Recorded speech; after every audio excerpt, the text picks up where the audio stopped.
Okay, good evening, everyone. My name is David Cashman. I'm from SEB Housing, and this is the information session for Emblem 120 in Woburn on 120 Commerce Way. The purpose of this evening is to give you some more information about this development, what this opportunity is, who's eligible, how to apply, what the parameters are for applying, when the lottery is going to be, and sort of what that will look like, and then what ultimately happens after the lottery and being able to potentially lease one of these units. By way of background, just so everyone understands, we, SEB Housing, are an off-site affordable housing consulting group.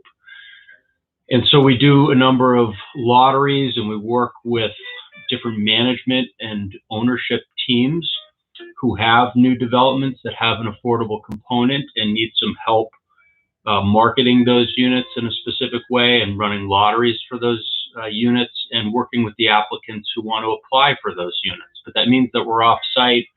We're not at the building. We're not in Woburn. I actually haven't been there myself.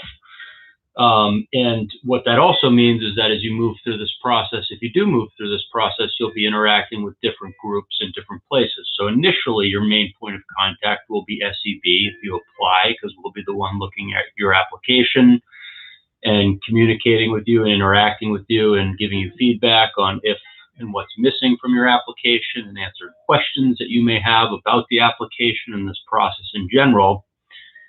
And then as we'll get to later in this session, you'll see how after the lottery that kind of transitions, and now the management team becomes sort of the primary contact for applicants as they move through the leasing process, which is a different component, a different analysis. So I should add that the purpose of this evening is just to provide some context and try and answer questions. So if people have questions, they should feel free to ask those at any time.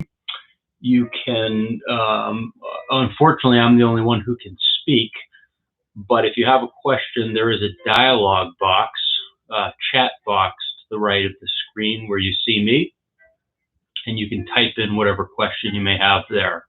And just so everyone's clear on exactly what I'm talking about, I'm going to just type something there myself right now.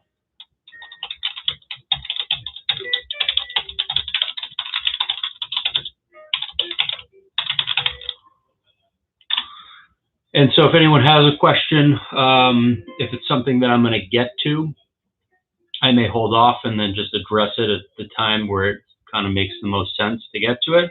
But otherwise, I'll just stop and answer it. Again, the purpose of this evening is to answer any questions you may have and hopefully shed a little bit more light on this process. I should say, too, if you haven't already, don't hesitate to visit our website, which is www.sebhousing.com.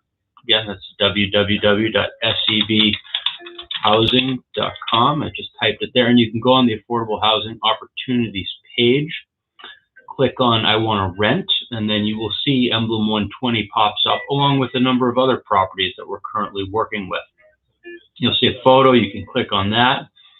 That will take you to a next page, and on that page you can see what the deadlines are for applying, when which, by the way, is December 13th, so about a month from now. When the lottery is, that'll be December 29th. Also available on our website is the information packet, as well as the application, and you can download those right from our website and fill them out, or the application, and send that in. So hopefully that makes it easy for everyone. Or if you prefer, you can reach out to us and we can send it to you. So whatever works for you. And before I get into some of the details, I think I should also mention that maybe one of the biggest takeaways from this evening is that after listening to this, if you think that you're interested and you want to apply, get your application in early. The deadline is December 13th. But in the vast majority of cases, households do not submit a 100% complete application on the first try, and that's because there is quite a bit of documentation that's required.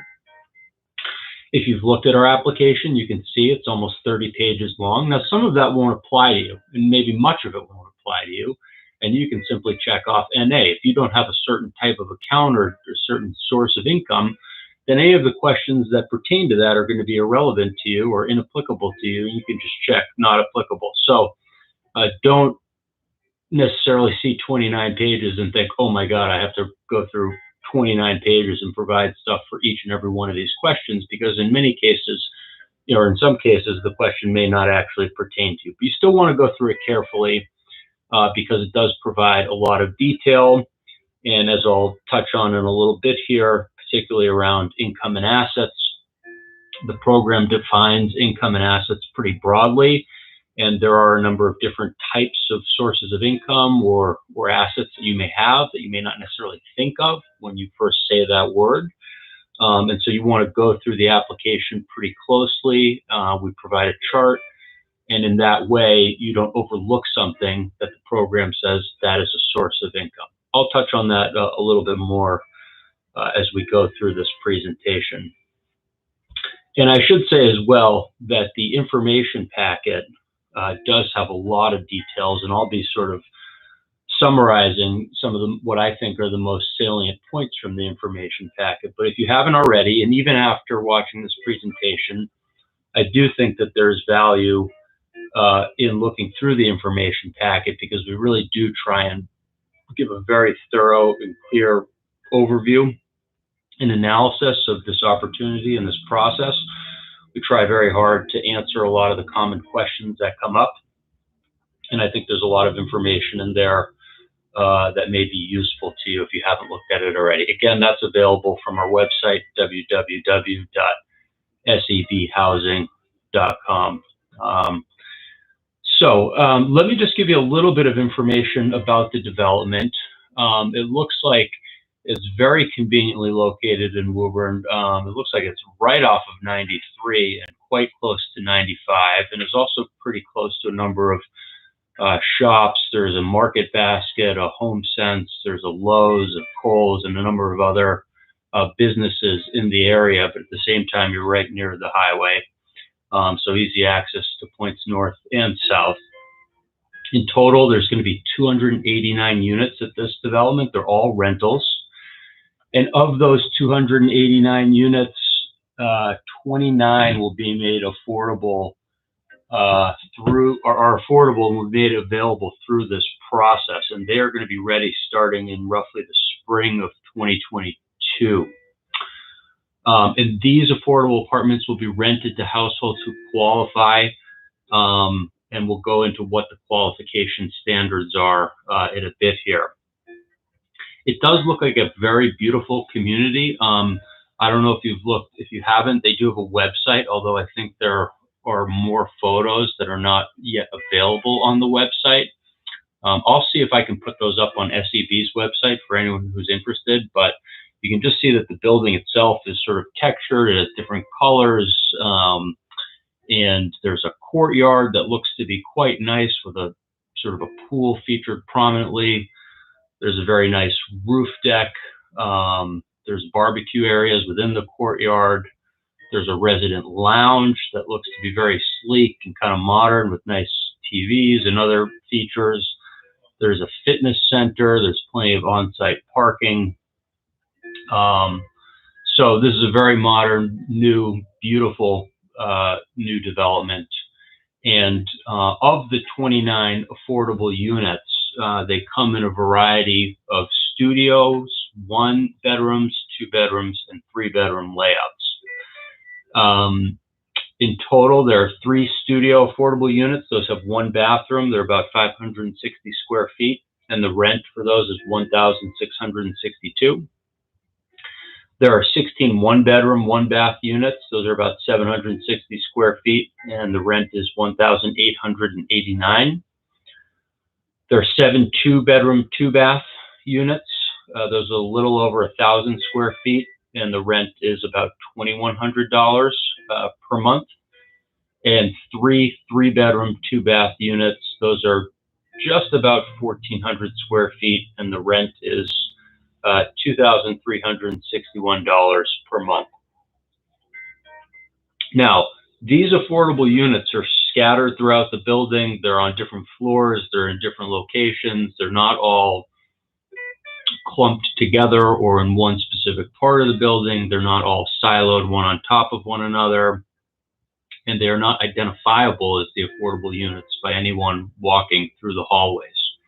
And they are approved by both the city and the state to ensure that they're equitably and evenly dispersed throughout the development, and that they sort of fairly represent the allocation of units in the development as a whole. So as you just noticed as I went through there, you know, it's not as though all the affordable units are studios. There's studios, there's ones, there's twos, and there are 3-bedroom units. So if that is of concern to anyone, hopefully it's not. You know, these are sort of approved and equal distribution of affordable units that fairly represent the overall mix of units in the development. Now, the rent, I should say, this is not subsidized housing, and the rents are not based on any particular applicant's financial picture. So the rents that I stated are the rents, and they don't change based on whether a household makes X or X plus 10,000 or X plus 20,000. Your particular income and assets do not factor in when calculating the rents. If you're curious, those rents are based on a formula, and they're based on area median incomes, which are numbers published by HUD in the spring of every year.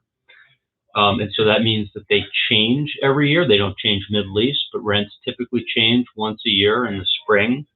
They typically go up by not a huge amount, maybe 30, 50 in a big year. They could go up by $100, but that would be a big increase. But overall, I would say the increases tend to be more limited, and they don't change mid-lease, and so you'd have awareness of any increase that might go into effect on any successive lease term.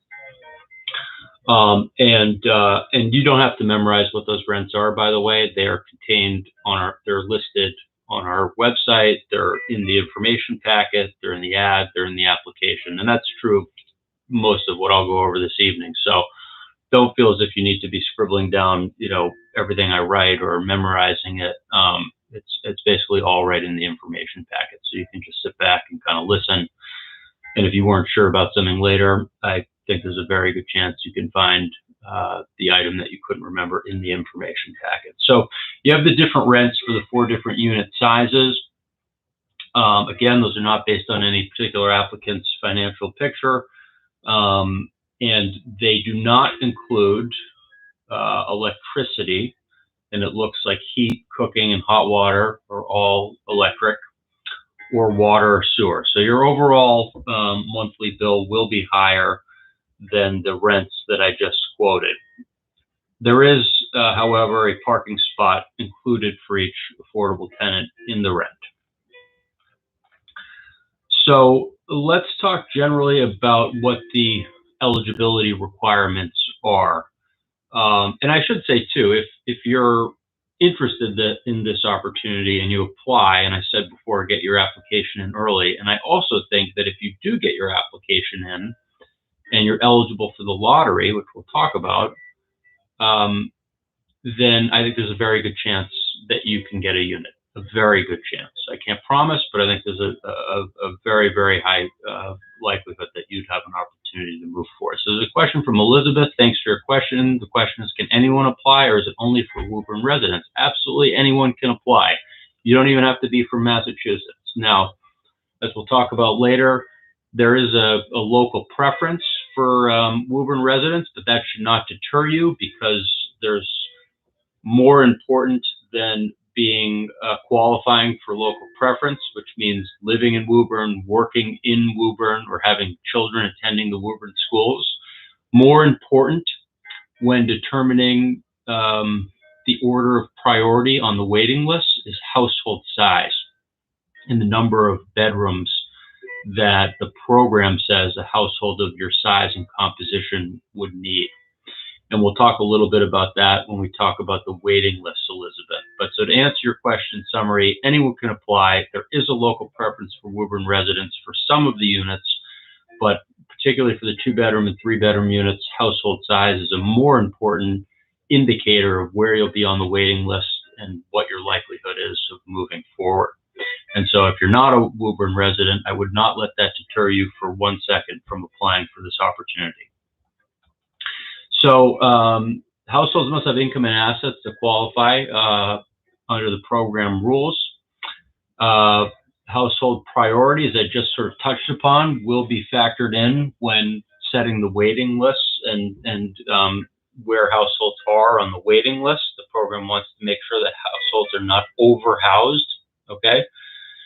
They want to make sure that households are not overhoused. In other words, you know, a single person household could live in a 3-bedroom unit, but the program says they don't really need 3 bedrooms. They might want 3 bedrooms, but they're overhoused, whereas a family of 6 would not be overhoused in a 3-bedroom unit.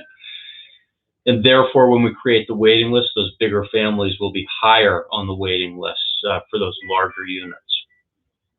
Households cannot own a home upon move-in, although as I will touch on later, they can own a home now when they apply. That's okay, but you would need to sell it before you can sign a lease.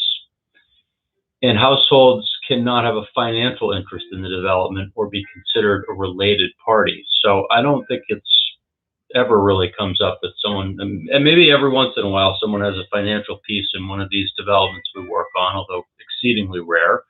But if you did, you have some money or capital tied up in it, then that would be a disqualifying factor. The developer and management company is Toll Brothers Living.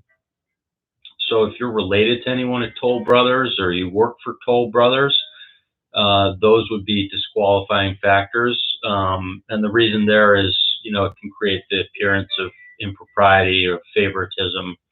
And there's a question on the application about that. So if you or someone in your family is, you know you have some connection to Toll Brothers, just disclose what that is, and we can let you know if it's a disqualifying factor.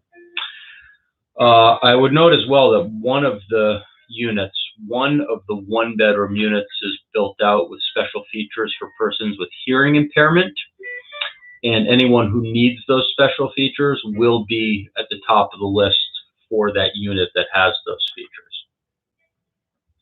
So let's talk about kind of the biggest eligibility criteria, which is income. Okay, these are affordable units. They're set at rents that are substantially low. They're market rate equivalents, and therefore it probably comes as no surprise that to qualify, you have to meet certain income limits, because if you make tons of money, this is not an opportunity for you. The income limits are based on household size, the number of people who will be on the lease or living in the unit with you. And they are, and again, you don't need to write this down because it's all in the materials, but I'll go through it quickly. For a household size of 1, it's $70,750. For 2, it's $80,850. For 3, it's $90,950. For 4, it's $101,050. For 5 people, it's $109,150. And for 6 people, it's $117,250. So again, that range is from $70,750 for a household size of 1, all the way up to $117,250 for a household size of 6. That's the maximum income that you can make. If you make more than that, then you're not eligible. That income is your gross income. It's not your net income. It's not after deductions or anything like that. It is your gross income.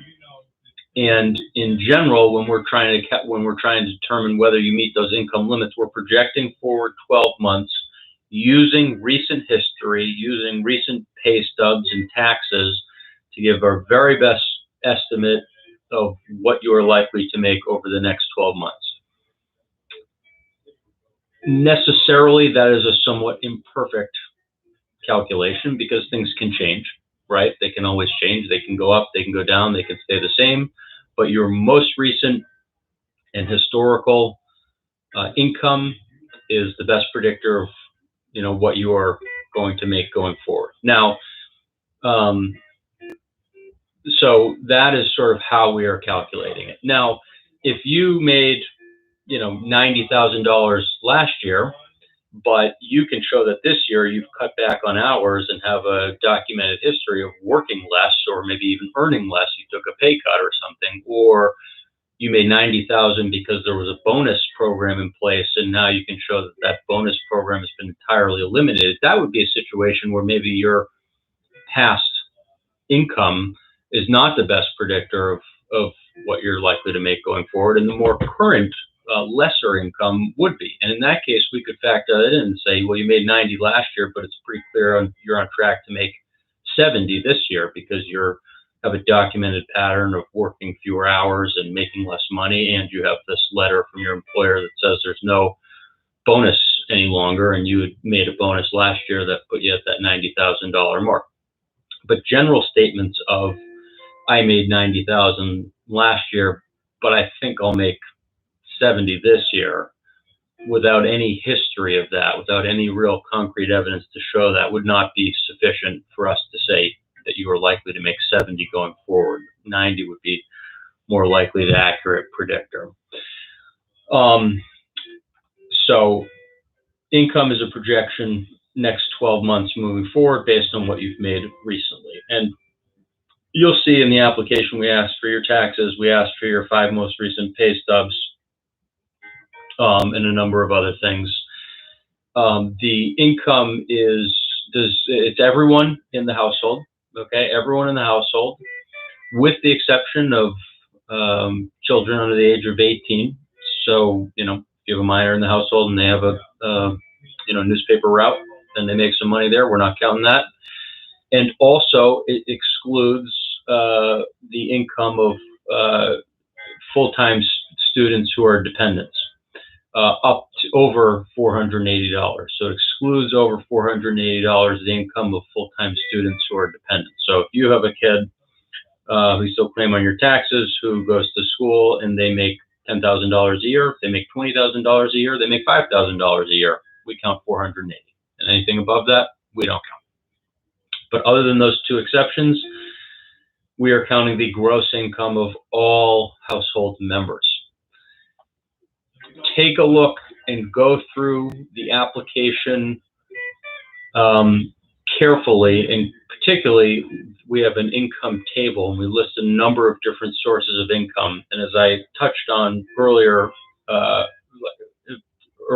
in this presentation, income in this program is defined somewhat expansively. So what you may think of as income may be income, but there may be other things that the program says also count as income that you may not necessarily think of when you think of income. And so the table is there to help you so that you don't overlook some of those. So you have what you make at your job, let's say. That's sort of one of the first things that comes to mind. That's easy.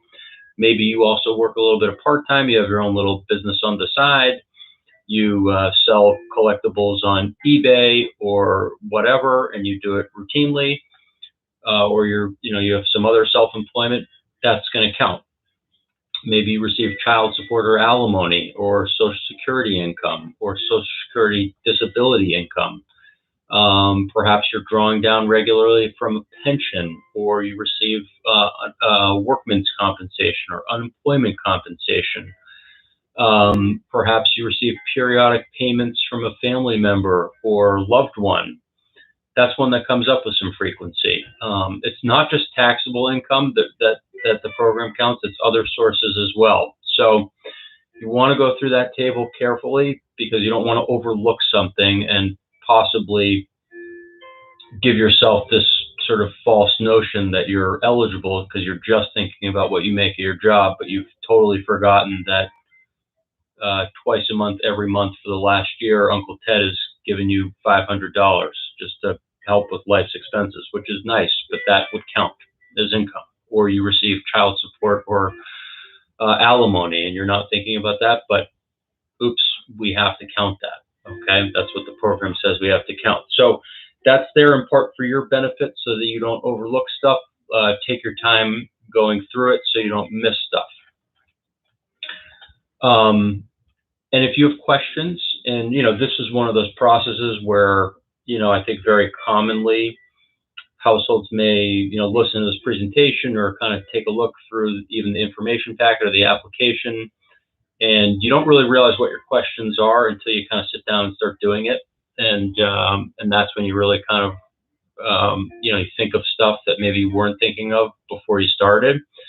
That's totally okay. That's what SEB is here for. You can always call us. You can email us with those questions, and we'll try and answer them for you. And, it is totally normal to have questions as you're going through the application, particularly with regard to your income and how things may or may not count. And we're happy to help you. In addition, we do have to look at your assets. Now, the thing about assets, actually, I'm sorry, before we get to income, before we finish up on income, so we've just been talking about maximum program income limits, how those generally get counted, what some of the different types of income sources are that we need to count. What I almost skipped over there is the program does not have any minimum incomes.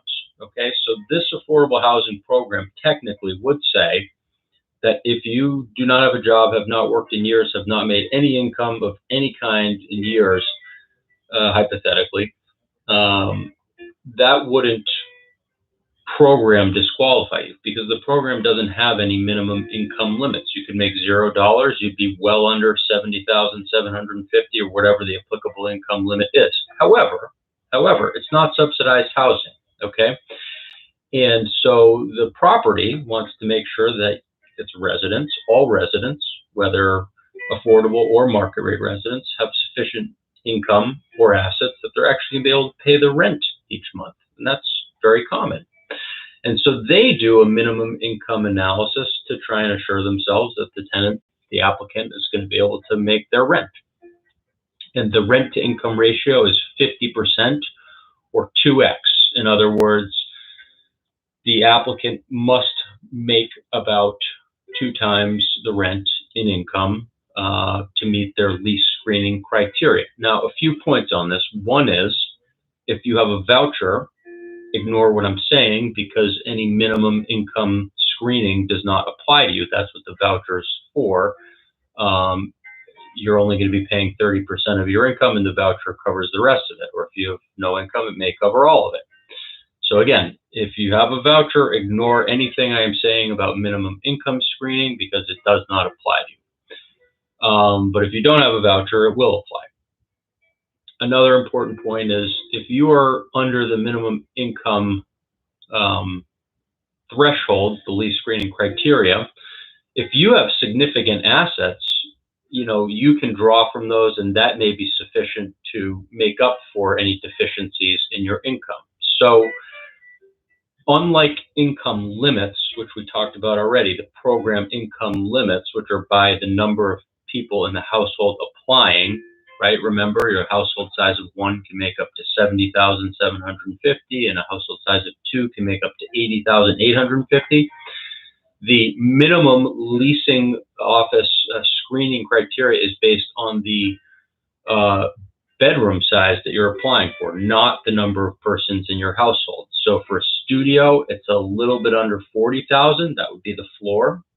For a 1-bedroom, it's about 45,000 and change. For a 2-bedroom, it's 50,000 and change, and for a 3-bedroom, it's about a little under 57,000. Okay, and so your kind of window of eligibility, right? You've got these floors, the lease screening criteria, and then you've got the program limits. And outside of voucher holders, you've got to be somewhere between the two to qualify. You have to be under the program income limits and above the floors set by the leasing office. And obviously, the size of that window is going to depend on what unit size you're applying for and how many people are in your household. So, if you're applying for a studio, you got to make about $40,000 to meet the leasing office's screening criteria. And if you're a household size of 1, you can make up to $70,750. So your window is going to be about almost $31,000.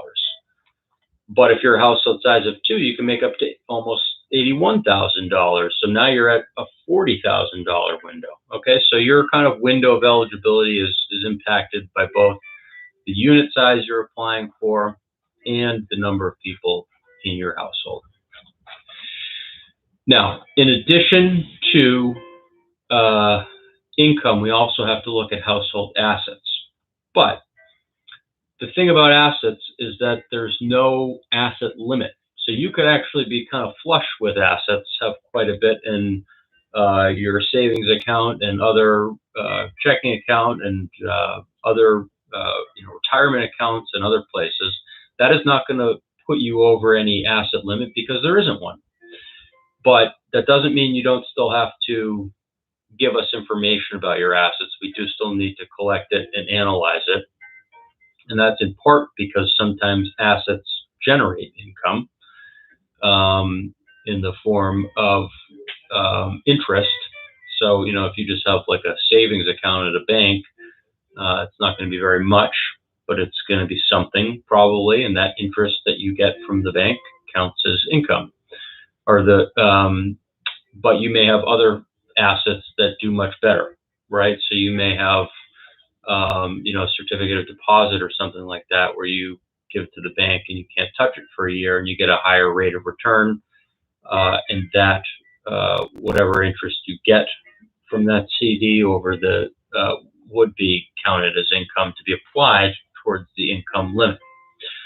Now, just as with income, where we provide a table in the application, we also provide a table for assets, and that's in part to help you not overlook something. So take your time going through there, and you'll see that there's a number of different asset types that are kind of most common that we bump up against. So if it doesn't apply, just check not applicable. But take your time going through there so you don't overlook something. You'll see it's going to include things like your checking and savings account, the money transfer applications. That's a big one that is very prevalent now. Many people use. Also pretty easy to overlook. I don't know if most of us, when you think about what your assets are, you may not be thinking, well, I have $500 in my Venmo account and $1,000 in my PayPal account. But those are assets. Those are not much different than what you have in your bank account. So those count. We need to see statements for those. As I said, you might have a certificate of deposit with the bank. You might have a savings bond. You might have retirement accounts. Retirement accounts are one that sometimes have people raising their eyebrows because they think, hey, I'm only 35 years old. I'm not going to touch it for another 30 years. But it does still count as an asset, and we need to see what the net cash value is of it. If you were to liquidate it now, again, there's no asset limit, so that's okay, but we do still need documentation of it. You might own mutual funds. You might own property. That's a big one. As I touched on earlier in the presentation, it's okay if you own a home at the time of application, but the home must be sold before you're permitted to sign a lease. So take your time going through the asset table. Make sure you don't overlook anything. And we are going to need asset statements from everyone. Contrasted with income, oftentimes you'll see in the application we don't need statements or documentation from minors under the age of 18, but with assets we typically need those statements for all members of the household, independent of age. So that's income and assets. And again, I'm sure you may, as you begin to complete an application, you may have additional questions, and that's okay. Feel free to reach out with those questions. So when you complete an application with us, and as I said before, do so early because most households don't submit a 100% complete application on the first try. We will communicate with you within, 2 to 4 days after we receive the application. This is not a one bite at the apple type of process. It's not like, your exam paper when you were in school where you submit it and then once it's submitted, you don't get to touch it again. So in this case, if you submit your application on a Monday, you'll probably hear from us by, let's say, Wednesday or Thursday.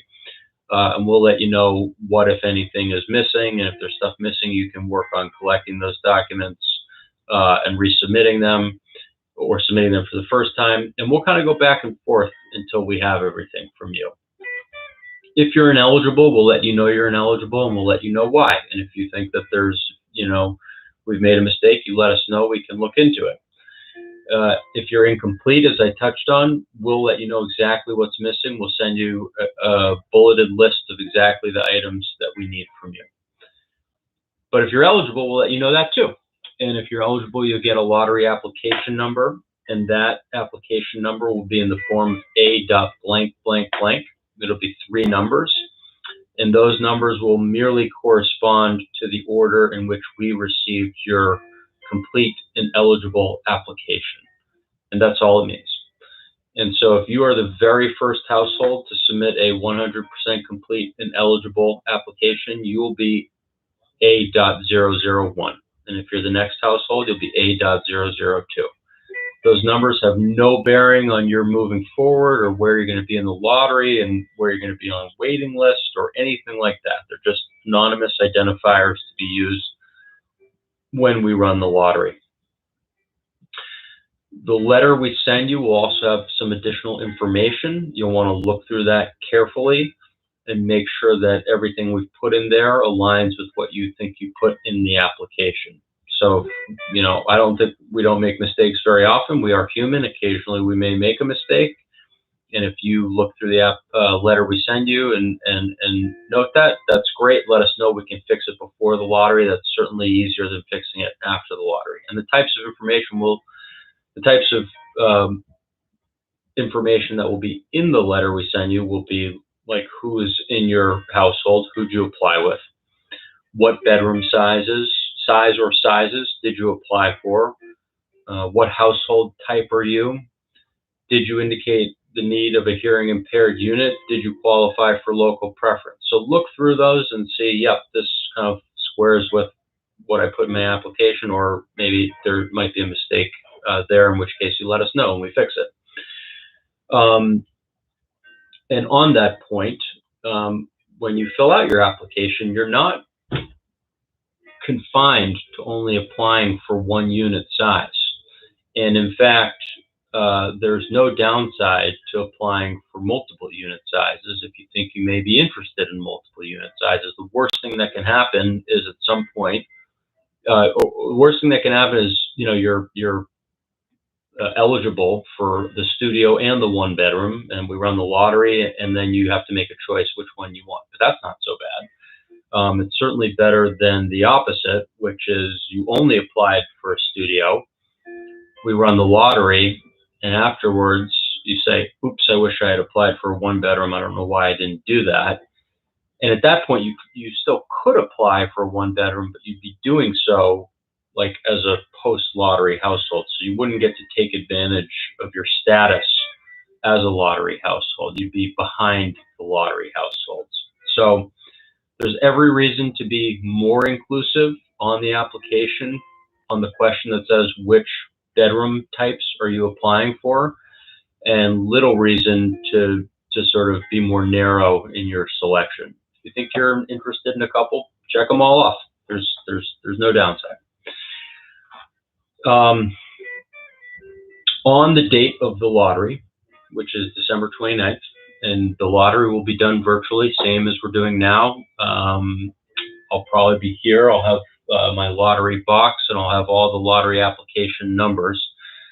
And when we do the lottery, because there is a local preference, we have to do 2 lottery drawings, which is honestly redundant and kind of not necessary, but the program says we have to do it, so that's what we do. And so in the first lottery drawing, I'll put all the application numbers of all the local preference households into a box, and I'll pull them out and one by one show them up on the screen. And once we get through that, I'll take all of those numbers and I'll add them in with all the other households who didn't qualify for local preference. So that'll now be every household who was in the lottery. And I'll pull all of those numbers out one by one, and I'll show them as I go. Now, when we do the lottery drawings, we're kind of lumping in a lot of different households, including by different household sizes. We've got households who are type 3, some are type 2, some are type 1. We've got households who applied for 1-bedroom units. We've got households who applied for 2- and 3-bedroom units, studio units. So they're all kind of mishmashed in there. And what that means is that as you're watching, and frankly, as I'm pulling them, you don't know, and I don't know in that moment exactly where any household is going to be on the waiting list. Because, for example, if I pull A.005, I don't know which unit types they've applied for in that moment. I don't know if they're a household type 2 or 3. I don't know if they need a hearing impaired unit. I don't know these things. So I guess in that way, when you're watching the actual lottery, it can be a little bit anticlimactic, because even though the general statement is true that being picked earlier in the lottery is better than being picked later, being picked first doesn't necessarily mean that you're going to be first on a waiting list.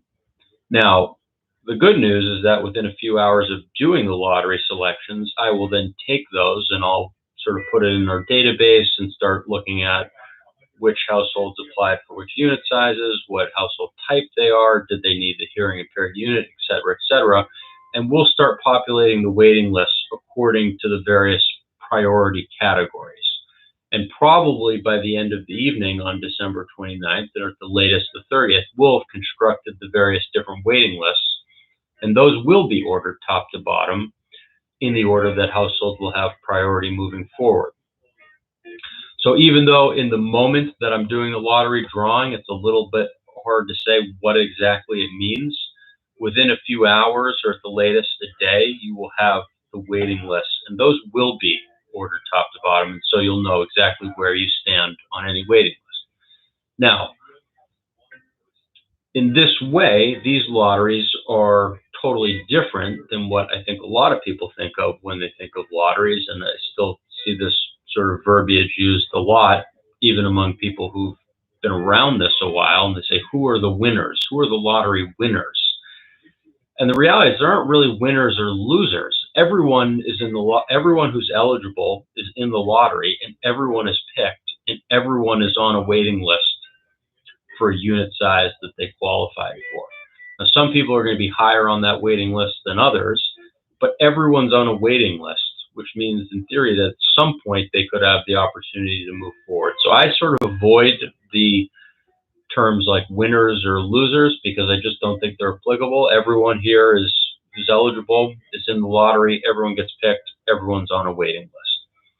And there'll be multiple different waiting lists because we have studio units, 1s, 2s, 3-bedroom units, we have a hearing impaired unit, we have some local preference units, and some open pool units. There's going to be a number of different waiting lists. And if households qualify for a number of different unit sizes, they may be on more than one waiting list.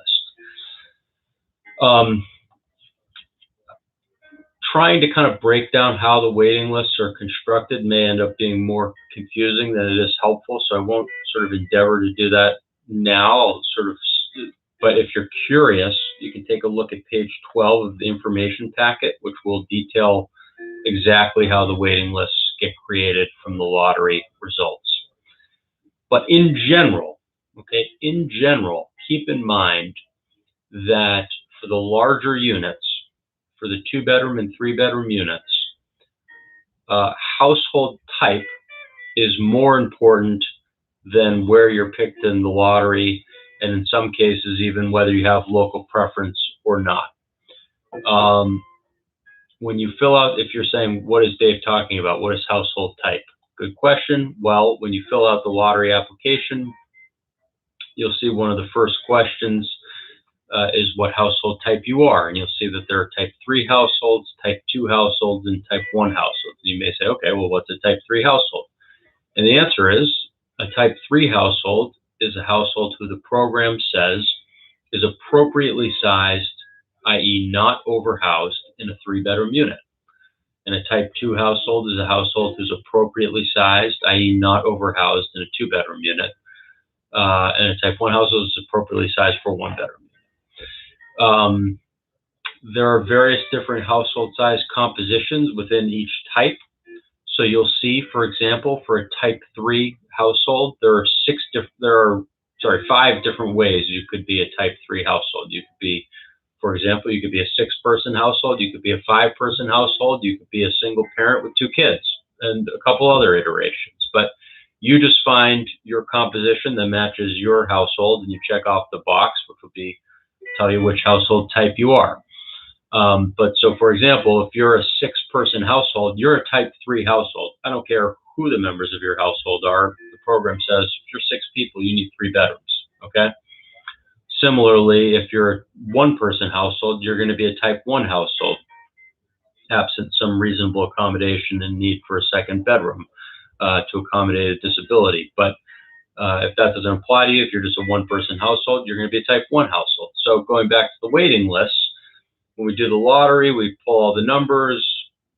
I sort them all up the evening of, and then either that night or the next day we send you the waiting list so you can see exactly where you are. On the 3-bedroom waiting list, the type 3 households who need all 3 bedrooms will be at the top, okay, regardless of where they're picked. Even if they're picked last when we do the lottery drawing, they will be at the top.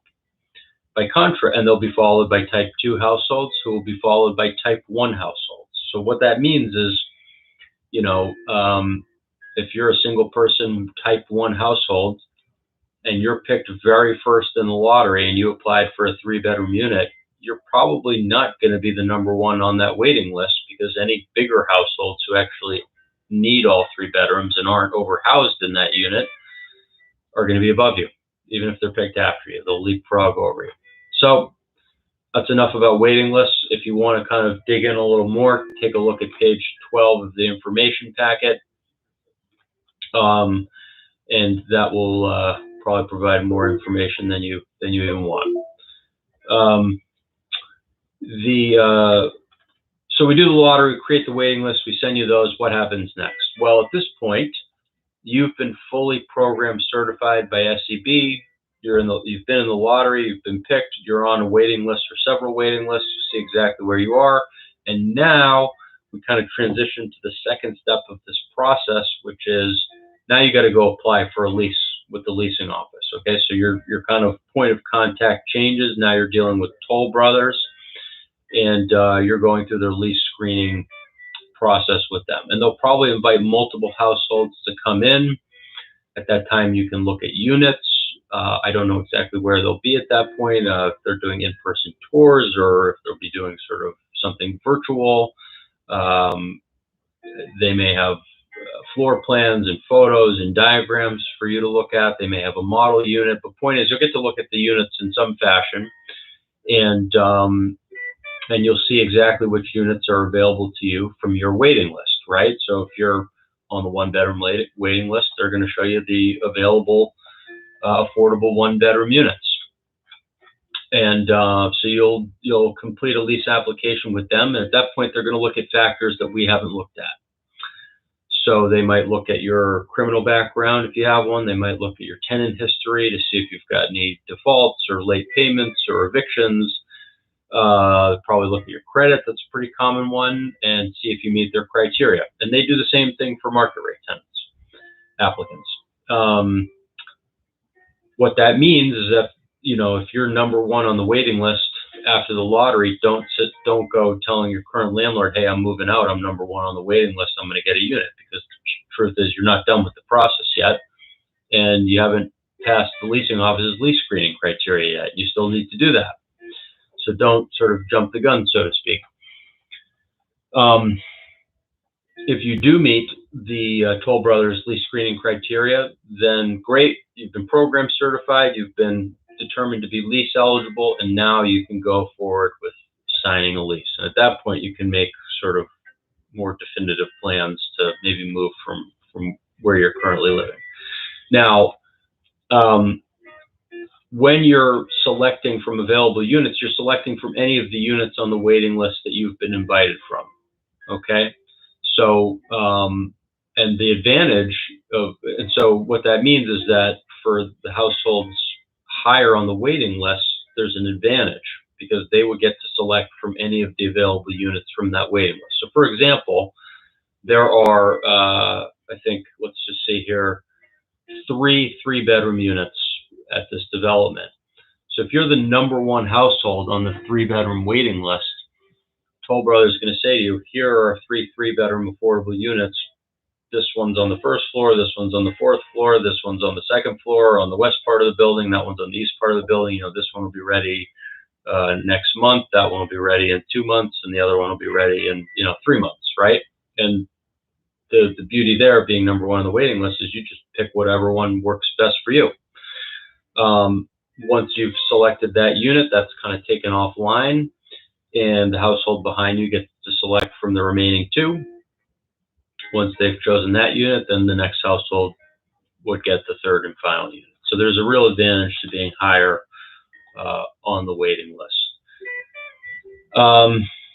You know, if you have different spots on different waiting lists, say you have a really high spot on the 1-bedroom list, but a pretty low spot on the 2-bedroom list, and the leasing office invites you to apply for a 1-bedroom unit, then you get to choose from the 1-bedroom units at that time. You can't go use your high 1-bedroom waiting list position to choose a 2-bedroom unit. You'd have to wait till you get invited from the 2-bedroom list to choose from the 2-bedroom units. So if you're eligible, you select your unit, you sign a lease. The lease will be for a year. That's great. You'll be done with providing documentation and going through the application process for a while. That's great. I'm sure that'll be a relief.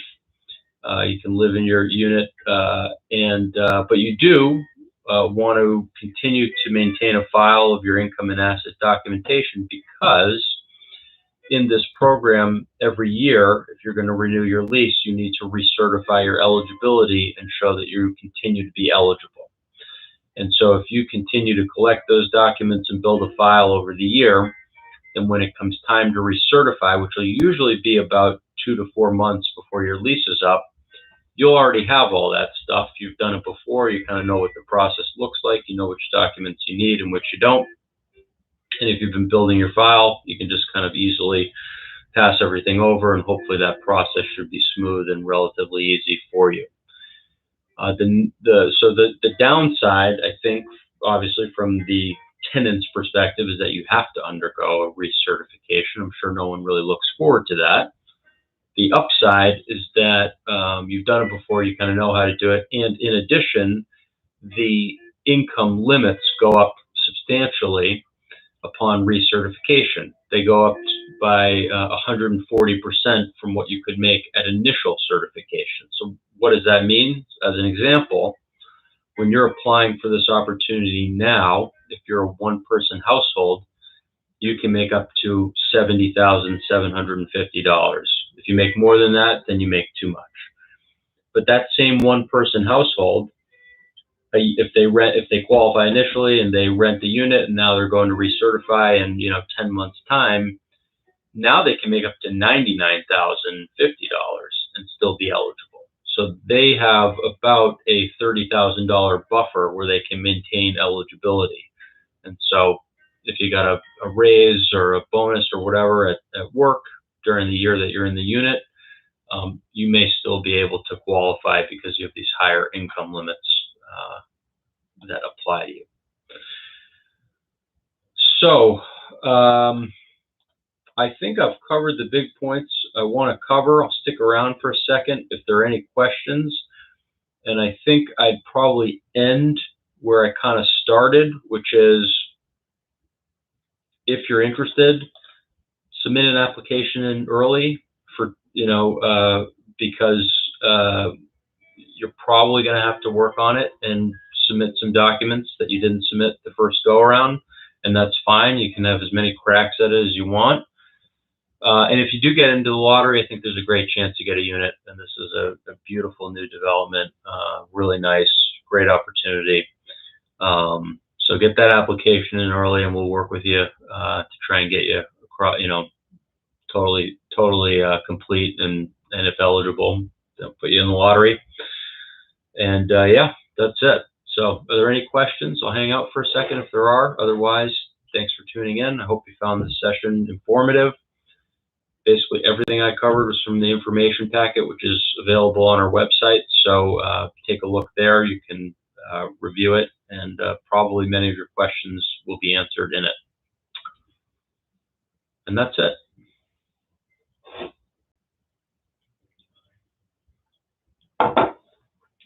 Any questions?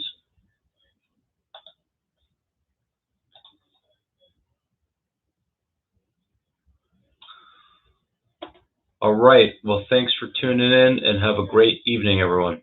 Good night.